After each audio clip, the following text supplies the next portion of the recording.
Welcome to knowledge warriors. தினமும் 10 கேள்வி அப்படிங்கிற டாப்பிக்கில் இன்றைக்கி என்ன டாபிக் பார்க்க போகிறோன்னா, தமிழ்நாடு மானுட புவியியலில் 10th புவியியல் புக்கில் இருந்து 10 கொஸ்டின் பார்க்கலாம். ஓகேங்களா? தமிழ்நாட்டின் கடற்கரையின் நீளம் எவ்வளோன்னு பார்த்தீங்கன்னா 906.9 கிலோமீட்டர். 2017ஆம் ஆண்டு புள்ளியியல் கணக்கின்படி தமிழ்நாட்டில் எத்தனை ஏரிகள் உள்ளதுன்னு பார்த்தீங்கன்னா 41,127. முல்லை பெரியார் அணை எந்த ஆண்டு கட்டப்பட்டது? 1895. வைகை அணை எந்த ஆண்டு திறந்து வைக்கப்பட்டது?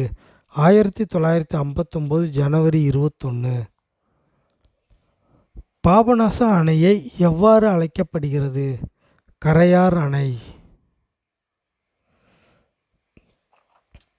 சேலம் மாவட்டத்தில் உள்ள கஞ்சமலையில் எந்த தாது படிவுகள் காணப்படுகிறது?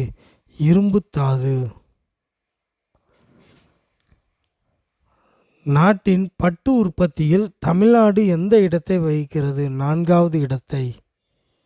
மத்திய தோல் ஆராய்ச்சி நிறுவனம் மற்றும் ஆய்வகம் எங்கு அமைந்துள்ளது? CLRI. ஓகேங்களா, சென்னையில். தமிழ்நாடு செய்தித்தாள் மற்றும் காகித நிறுவனம் TNPL எங்கு அமைந்துள்ளது? காகிதபுரத்தில், கரூர் மாவட்டம். ஓகேங்களா?